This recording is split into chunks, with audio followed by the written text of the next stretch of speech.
Hello, everybody. I'm very pleased and honored to present to you today the PAOLA-1 trial. PAOLA-1 is the academic sponsor trial. We're evaluating the maintenance with olaparib in combination with bevacizumab in patients with newly advanced ovarian cancer receiving a standard of care chemotherapy plus bevacizumab. This is our disclosure. First-line bevacizumab increased response rates, prolonged progression-free survival, and also overall survival in some high-risk subgroup. And so it is a current standard of care for most patients with newly advanced ovarian cancer. The olaparib, a PARP inhibitor, reports precedent PFS benefits as a first-line maintenance monotherapy in patients with BRCA mutation. And the activity of PARP inhibitor is observed beyond BRCA and was increased when combined with anti-angiogenic agent. And so in this context, this academic sponsor trial is the first randomized trial to explore the efficacy and the safety of a maintenance in combination with olaparib and bevacizumab in patients with newly advanced ovarian cancer.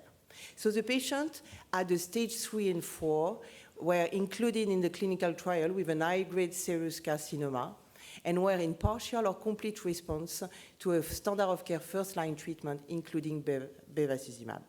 806 patients were randomized to receive the maintenance of olaparib plus bevacizumab versus bevacizumab, who are an active control arm. Patients were treated for up to 2 years with olaparib and up to 15 months in total with bevacizumab.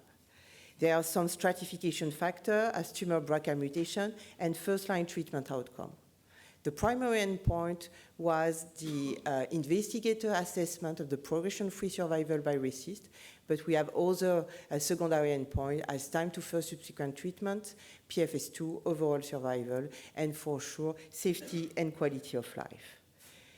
So the PAOLA-1 met its primary endpoint for a statistically significant improvement in progression-free survival in the ETT population in favor of the olaparib arm. The median PFS increased from 16.6 months in the control arm up to 22.1 months in the olaparib arm. And so what's that mean?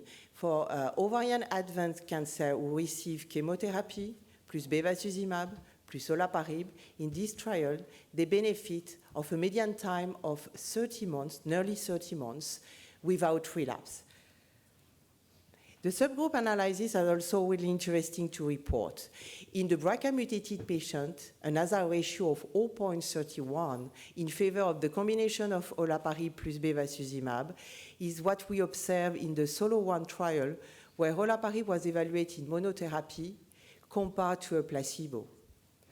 And as we have more stage 4, more patients with residual disease in the PAOLA-1 trial, it is interesting to note that our PFS in the control arm is longer than in the SOLO-1 trial, which is probably due to the use of bevacizumab. Beyond BRCA, in the HRD population, we also observe an hazard ratio of 0.33, which is very similar to what we observe in the BRCA mutated population. And finally, a new population of patients was identified with an HRD test positive without BRCA mutation, where the hazard ratio of 0.33 report that this group of patients experienced a substantial benefit with the combination, with a median PFS improvement of almost 1 year. And so our conclusion for this clinical trial is to say that PAOLA-1 population is representative of the majority of patients with an ovarian cancer is first line, as the patient selection was not restricted to surgical outcome or BRCA mutation. This trial met its primary objective, demonstrating a significant improvement in progression-free survival for the combination of olaparib plus bevacizumab compared to an active control arm. And the pre-specified subgroup analysis report that patients with tumor BRCA mutation and patients with an HRD test positive have a greatest benefit. And the result reveal a new population beyond BRCA, HRD positive, who experience a substantial benefit with the combination of olaparib and bevacizumab. I did not detail the safety, but I can say you that the safety profile of olaparib in this trial is similar that we observed in previous clinical trial where olaparib was evaluated in monotherapy, and adding olaparib did not impact on the bevacizumab toxicity and quality of life. Thank you very much. It's my role to try and put this into context, so just to remind ourselves that ovarian cancer is the 8th commonest cancer in the world, with 295,000 women being diagnosed and over 185 deaths. So the issue with ovarian cancer is that the majority of women relapse, and that's the real issue, so 70% within 3 years, and the 5-year survival for stage 3 is 20%, and for stage 4 disease, 5%.